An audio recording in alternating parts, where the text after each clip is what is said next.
संत भगवान बाबाच्या पावन स्पर्शानं पावन झालेली ही भूमी आहे। कवी मुकुंदराज यांचा सहवास या भागाला लागलाय। निजामांच्या विरोधामध्ये बंड करणारे, निजामांना पळती भुई थोडी करणारे नवसाजी नाईक आणि धर्माजी प्रतापराव हे पण याच मातीत जन्मालेले आहेत। आणि ज्यांच्याकडे बघून, ज्यांचा आदर्श घेऊन व्यासपीठावरती भुजबळ साहेब सोडून जे बाकीचे तरुण मंडळी आहेत, हे जे सत्तेचं पाणी चाकतायत, ज्यांचा आदर्श घेतला, ज्यांचं नाव घेतलं तर 12 हत्तीचं बळ येत आहे, असे ओबीसीचे नेते स्वर्गीय गोपीनाथरावजी मुंडे साहेब आज आमच्या अधिकारावरती गदा येते। आमच्या हक्काचं संरक्षण करण्यासाठी मागच्या 2 वर्षापूर्वी कुणाची बोलायची हिम्मत होत नव्हती। अशा काळामध्ये ज्या सिंहानं डरखाळी फोडली ते छगनराव भुजबळ साहेब व्यासपीठावरती आहेत।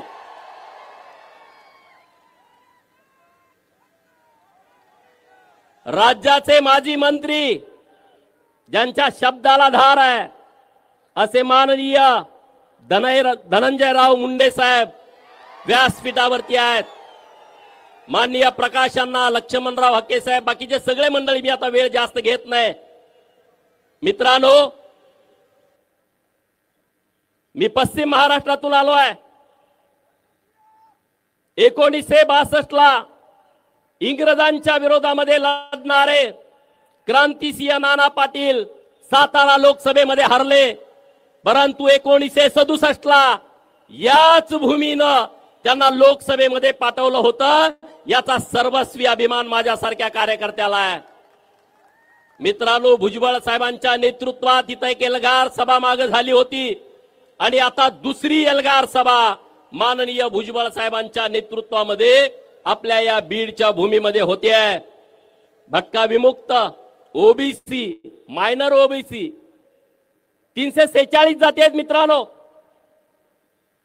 आज आपण सगळ्यांनी एक दिलानं, एक मनानं भुजबळ साहेबांच्या पाठीमागं राहण्याची नितांत आवश्यकता आहे।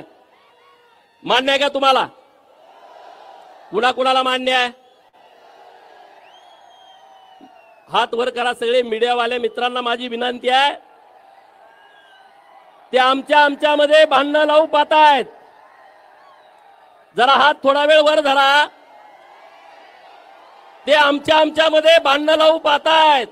ते म्हणजे 346 जातीचा एकटाच नेता कसा? अरे बाबांनो, आमच्या सगळ्यांचं ठरलंय, आमचा नेता एकच आहे, माननीय छगन भुजबळ। कुणाची काय अडचण आहे का?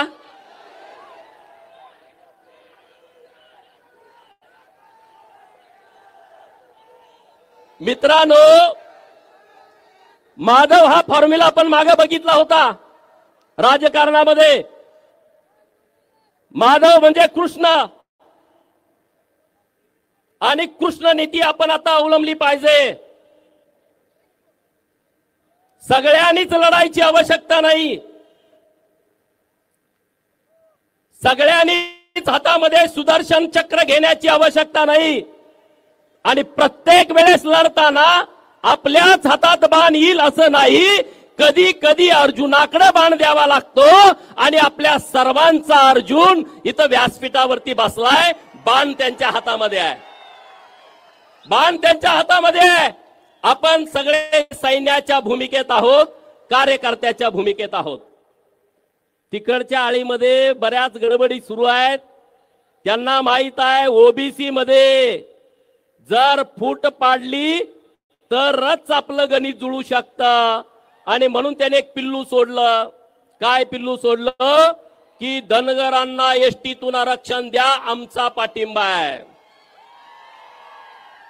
धनगरांना एसटीतून आरक्षण द्या, तुमचा पाठिंबा आहे, आणि तुमचा बाप तिकडे बसलाय, तो तिकडे विरोध करायला लावतोय. हे कळत नाही का रे धनगरांना? धनगर काय एवढे काय तुम्हाला काय येडे वाटतायत का रे? घोडे लावण्याच्या तयारी धनगर आहे आता. तुम्ही त्या नादाला लागू नका.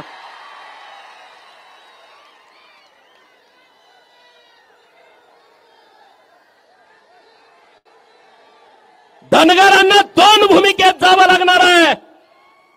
धनगर समाजाच्या एसटी आरक्षणाची अंमलबजावणी करणं हे धनगरांच्यासाठी प्राथमिकता आहे. आम्ही लढाई लढू, रस्त्यावरची लढू, न्यायालयातली लढू, सरकार बरोबरची लढू. धनगरांच्या एसटी आरक्षणाची अंमलबजावणी करणं ही आमची प्राथमिकता आहे. परंतु 346 जाती ओबीसी आरक्षणाचा ही सुद्धा धनगरांच्या वरती आहे. म्हणजे तुम्हाला दुहेरी भूमिका घ्यावी लागेल. मी म्हणतो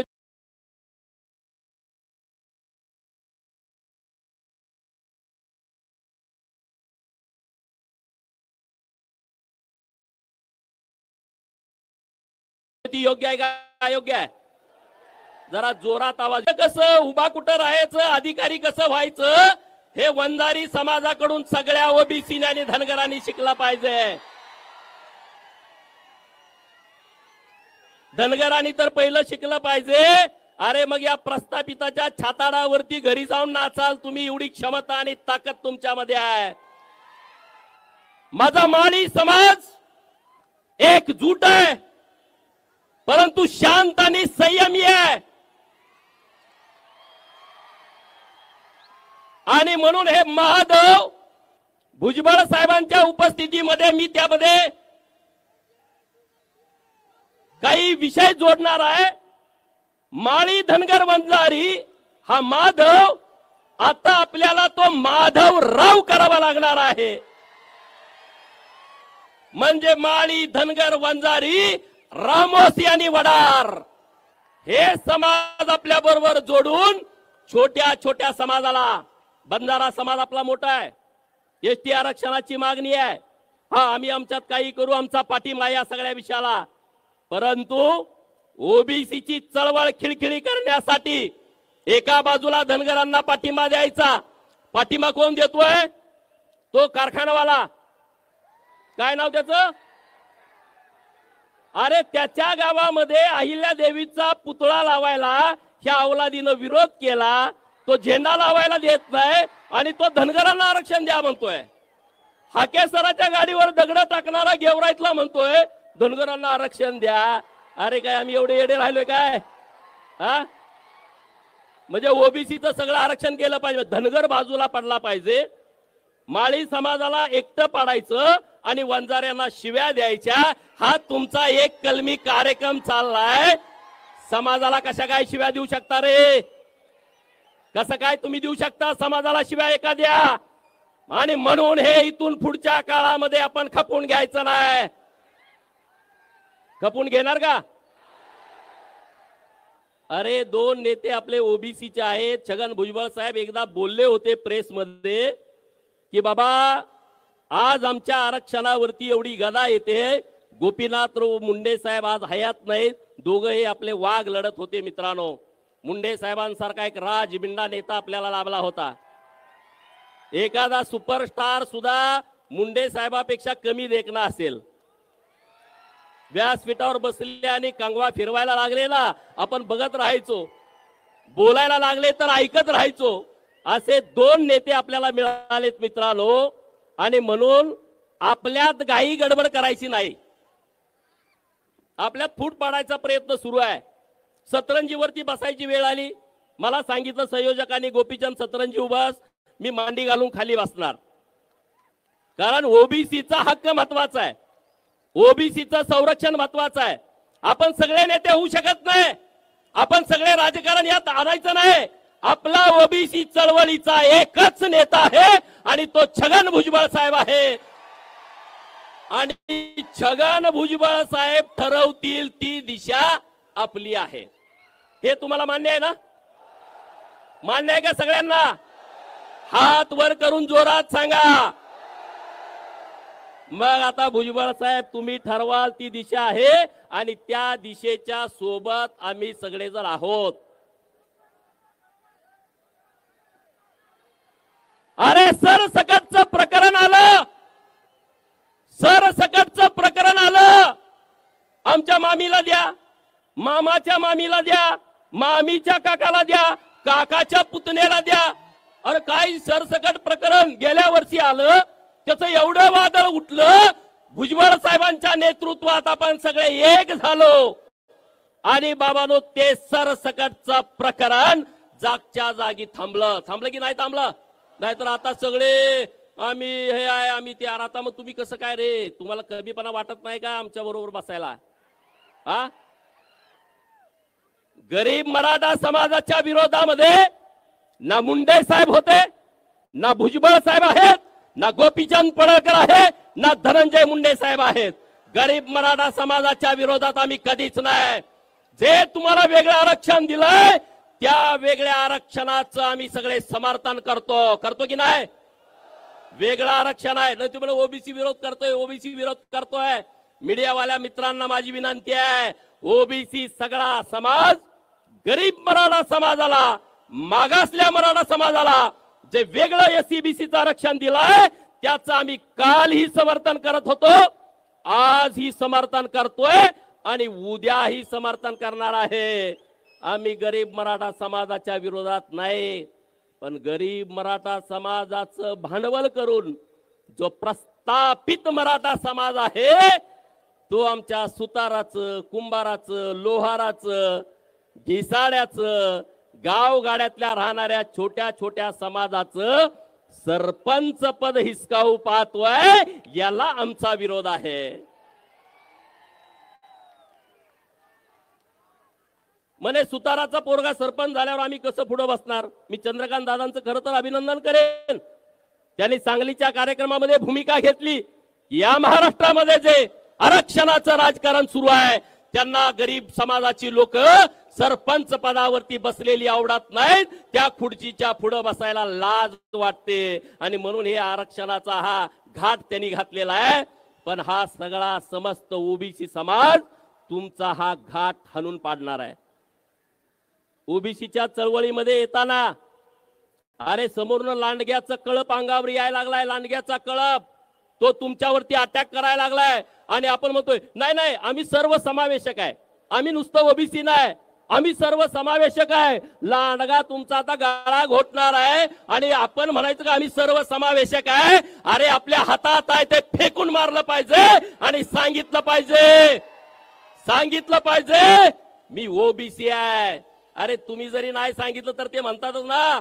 आणि म्हणून मला धनगर सांगायला मला कधी कमीपणा वाटत नाही, लाज वाटत नाही, मला अभिमान वाटतो. मी धनगर आहे पण ओबीसी आहे. मला पत्रकारांनी प्रश्न विचारला आल्या 4 दिवसापूर्वी तुम्ही हिंदू सभेला आलता, आज तर तुम्ही ओबीसी सभेला आलाय. 4 दिवसापूर्वी मी बीड मध्ये आलो होतो. कंधों से आगे छाती नहीं होती, कंधों से आगे छाती नहीं होती, धर्म से बढ़कर जाती नहीं होती. आणि म्हणून परवा आलो होतो, धर्माचा विषय होता आणि आज आलोय माझ्या जातीचा ओबीसी लोकांचा विषय आहे आणि त्याचं संरक्षण करण्यासाठी भुजबळ साहेबांच्या पाठीमागे घोषणा देण्यासाठी कार्यकर्ता म्हणून आलो आहे. आणि पुढे नेहमी येणार आहे मित्रांनो, नेहमी येणार आहे. आणि तुम्ही सगळे गावातले एक व्हा, सगळे एक व्हा. गावातले वाद सगळे संपून टाका. किंवा असा आहे तो तसा आहे, ह्यो अमकाय ह्यो तमकाय, हे राजकारण ते राजकारण. आणि आपल्यामध्ये जर भांडत बसला ना माती होऊन जाल. अत्यंत जबाबदारीनं मी बोलतोय, तुम्ही जर तुमच्यामध्ये डॉक्टर बाबासाहेब आंबेडकर साहेबांनी काय सांगितलं, शिका, संघटित व्हा, संघर्ष करा. आपला नुसता संघर्ष चालू आहे, संघटित कोण होणार? आणि ते संघटित होण्यासाठी आणि तुम्ही आणि आम्ही एकत्रित येऊया. आणि GR तुम्ही चिंता करू नका रे, भुजबळ साहेब लढतायत ताकदीनं. आतापर्यंत कुणाला सर्टिफिकेट मिळालेले नाहीत आणि पुढे मिळणार नाहीत. याची व्यवस्था यांच्या नेतृत्वाखाली होईल, तुम्ही विश्वास ठेवा, याची चिंता करू नका. आणि यांनी अगोदर दाखले काढलेत रे. सरपंच हे नगरसेवक कुठल्या पदावरती आहेत? कुणबी मराठा, मराठा कुणबी. माग कुल येतात नाही तर पुढे कुल येतात. ओव्हर रायटिंग, माग कु चला द्या दाखला, फुडकू द्या दाखला. साहेब मला विनंती अशी करायची आहे, जो प्रांत खोटा दाखला देईल, जो जात पडताळणी समितीचा प्रमुख खोटी जात पडताळणी देईल, त्याला पहिला बीडच्या तुरुंगात टाकायची व्यवस्था केली पाहिजे. घेतलं का दाखला देते, पण आज नाही रे. त्यांना काय वाटतंय आम्ही लय दाखले दिले, मागे दाखले यांनी काढलेत बरेच. पुण्यामध्ये मला वाटतंय 16 का 17 नगरसेवक या दाखल्यावरती आहेत. नाशिकमध्ये तशी परिस्थिती सगळीकडे आहे. आणि म्हणून याच्यावरती कुठंतरी एकदा निर्णय आला पाहिजे. भुजबळ साहेब, ही सगळी लोक आपल्या बरोबर आहेत, आपल्या सोबत आहेत. आणि त्यामुळं मी तुमच्याशी बोलत असताना आता मागे आकडे येतात, 58 लाख नोंदी सापडल्या. 58 लाख कशाला म्हणतात? एक जर 100 वर्षापूर्वी 58 लाख नोंदी सापडल्या, आमची संख्या म्हणजे 5 कोटी आहे. अरे मराठवाड्यामधले जिल्हे, विदर्भात तर सगळे हे कुणबी पंजाबराव देशमुखांच्या सांगण्यावर झाले. मराठवाड्यातला यवतमाळ असेल, वाशिम असेल, बुलढाणा असेल, चंद्रपूर असेल, गडचिरोली असेल आणि नागपूर असेल, इकडे तर समाज पूर्वीच कुणबी झालाय. समाज होतोय आम्हाला कुणबीचा दाखला नको. मुंबईमध्ये मराठा असायचा, कोळ्यांची वाचतो. नवी मुंबईमध्ये रायगड येतो आणि तिकडे पालघर आणि ठाणे येतो. तो आदिवासी बहुल जिल्हा आहे. खानदेशा मध्ये नंदुरबार आदिवासी बहुल आहे. तिथं राहिला नाशिक, धुळे आणि तुमचे इथले जिल्हे छत्रपती, गोली, नांदेड, धाराशिव, लातूर. पलीकडे राहिला सोलापूर, सांगली, कोल्हापूर, सातारा, पुणे आणि अहिल्यानगर. जिल्हे किती झाले मोजा? तिकडचे 3, इकडचे 8. 8 आणि 3 11, अहिल्यानगर 12, 12 आणि 5 17. 17 जिल्ह्यामध्ये 5 कोटी असतात का रे? कुठलं तुमचं कॅल्क्युलेटर आहे? कुठलं कॅल्क्युलेटर आहे? एवढी लोकसंख्या तर या 17 जिल्ह्यामध्ये आहे का? जातनिहाय जनगणना ज्या दिवशी होईल तेव्हा तुमचा बाजार उठलेला असेल हे तुम्ही लिहून ठेवा आणि तुम्हाला तुमची ताकद कळेल.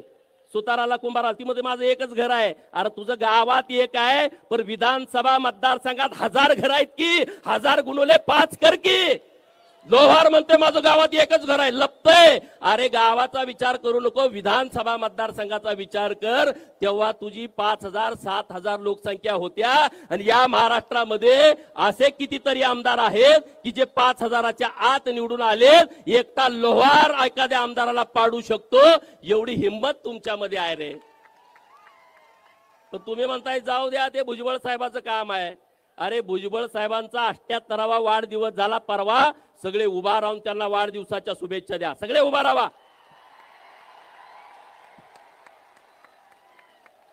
भुजबळ साहेब हे 100 वर्ष 100वा वाढदिवस करण्यासाठी या महाराष्ट्रातल्या गरीब लोकांच्या तुम्हाला शुभेच्छा आहेत.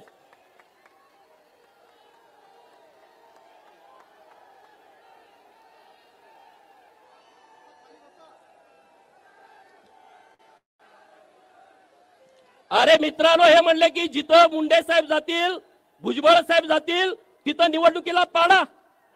कुठं जरी मी स्टेटमेंट ऐकलं त्यांच्यासाठी मला म्हणायचं आहे, हुकूमत तो वही करते हैं जिनका लोगों के दिलों पे राज होता है. हुकूमत तो वही करते हैं जिनका लोगों के दिलों पे राज होता है, वरना यूं तो मुर्गों के सर पर भी ताज होता है. तुम्ही भुजबळ साहेब आणि मुंडे साहेब कुठं आले तुम्ही पाडणार? तुम्ही पडाल. जशाच तसं मिळेल. तुम्ही आहो म्हणला, आम्ही काहो म्हणू. तुम्ही समजा दादागिरी करताय, मोठी माणसं आहे, तुम्ही 2 दिले, किमान एक तरी आमचं पोरग दिल ना. आणि द्यावं लागेल. नाही 2 दिल म्हणताय, 1 दिली तर 2 दिल म्हणताय. नीट ऐका, हे कायद्यावरती राज्य चालतं, दादागिरीवरती हे राज्य चालत नाही. आणि म्हणून मला ठाम विश्वास आहे भुजबळ साहेब आपल्या सरकारमध्ये आहेत. देवेंद्र फडणवीस साहेबांशी त्यांचं बोलणं होत आहे.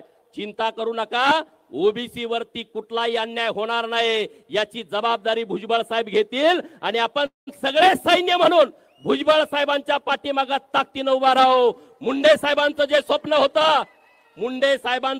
स्वप्न होतं, की जातनिहाय जनगणना झाली पाहिजे, ते आता स्वप्न मित्रांनो या वर्षी पूर्ण होत आहे. आणि त्यामुळे ओबीसीच्या हक्काला कुणीही कितीही दादागिरी केली, किती अन्याय करण्याचा प्रयत्न केला, तर धक्का लागू शकत नाही आणि याचं सगळं श्रेय माननीय भुजबळ साहेबांच्याकडे जातं. एवढंच या निमित्तानं बोलतो. माझ्यानंतर बोलणारे नेते मंडळी आहेत. धन्यवाद. जय हिंद, जय मल्हार.